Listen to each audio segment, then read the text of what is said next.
99% लोग इस सवाल को देखकर बोले अरे ये तो बहुत आसान है। लेकिन जवाब देने के बाद जब गलती पकड़ाई गई तो सबके चेहरे उतर गए। आज मैं आपको एक ऐसा सवाल दिखाने जा रहा हूँ दिखता आसान है पर दिमाग हिला देता है। सवाल ध्यान से सुनो, अगर किसी चीज की कीमत 300 थी और वो 400 हो गई तो उसमें कितने प्रतिशत की बढ़ोतरी हुई? जी हाँ, आपने सही सुना, अगर किसी चीज की कीमत 300 थी और वो 400 हो गई तो उसमें कितने प्रतिशत की बढ़ोतरी हुई? रुको, जल्दी में जवाब मत देना, क्योंकि यही वो जगह है जहां 99% लोग फेल हो जाते हैं। ज्यादातर लोग क्या करते हैं, सीधा 400 में से 300 घटा देते हैं। यहाँ पर बहुत से लोग 400 में से 300 घटा देते हैं तो उनका यहाँ पर 100 बचता है। बोलते हैं कि 100 का 400 पर प्रतिशत निकालो, यानी 400 100 बटा 400 इंटू 100, जीरो से जीरो हमारा यहाँ पर निकलेगा जो वो निकलेगा 25%। से कहते हैं कि ये 25% है, ये हमारा ये आंसर है, लेकिन ये तरीका हमारा बिल्कुल गलत है। सच जानकर उनके होश उड़ जाते हैं। जो 99% लोग इसमें गलती करते हैं उनका ये तरीका ही करने का बिल्कुल गलत है। भाई सवाल था कि 300 से 400 बना है तो वृद्धि किस पर हुई? वृद्धि हमारी 300 पर हुई, और उन्होंने यहाँ पर क्या कर दिया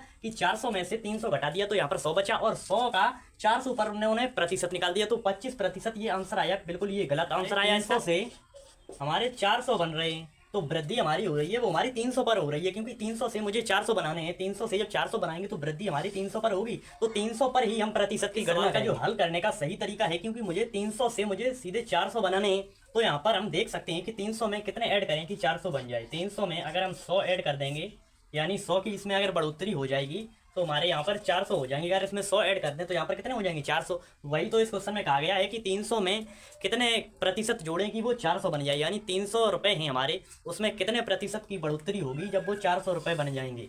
प्रतिशत में कितने की बढ़ोतरी होगी, यानी अब रुपए में पूछा जाता कि 300 में कितने जोड़े कि 400 बन जाए। सवाल में बोला गया था कि किसी चीज की कीमत हमारी 300 रुपये थी और वो बाद में हमारी 400 हो गई, यानी 300 थी और वो 400 हो गई। उसमें अगर मुझे ये पूछा जाता कि कितने रुपए की बढ़ोतरी हुई तो हम हाल बता देते कि 100 रुपए की बढ़ोतरी। उसने रुपए में हमें बढ़ोतरी नहीं पूछी, अगर रुपए में पूछता तो हम हाल बता देते यहाँ पर कि 300 में अगर हम 300 में 400 बनाने के लिए अगर हम 100 जोड़ देंगे 300 में तो हमारे 400 बन जाएंगे। लेकिन उसने कहा है कि कितना प्रतिशत जोड़ें, तो 300 में हम कितना प्रतिशत रुपए जोड़ें कि जो हमारे 400 बन जाए, यानी किसी चीज की कीमत पहले 300 थी अब 400 हो गई जाता तो हम बता दें कि 300 में 400 रुपए जोड़े। 300 में अगर हम 100 रुपए जोड़े तो हमारे 400 बन जाएंगे, तो इसमें 300 में 100 रुपए की बढ़ोतरी हुई। उसने प्रतिशत में पूछा है कि 300 में कितना प्रतिशत जोड़े कि 400 रुपए बन जाए।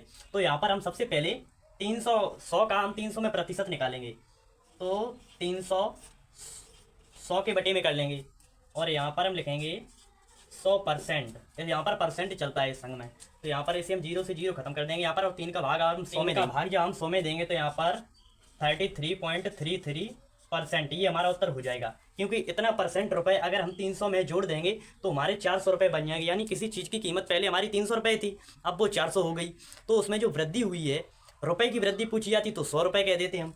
अगर परसेंट में वृद्धि पूछी गई तो हमारी 33.33 यानी 33.33% की रुपए की वृद्धि हो गई इसमें।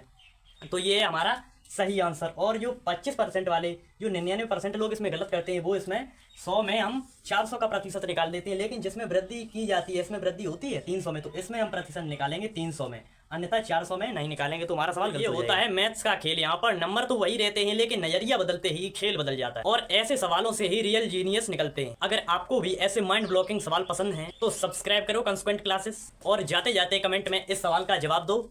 ये सवाल है आप, किसी चीज की कीमत पहले 800 थी अब 1000 हो गई, बताओ कितने प्रतिशत की वृद्धि हुई। ये सवाल फटाफट कमेंट में आंसर दो इसका। तब तक के लिए जय हिंद।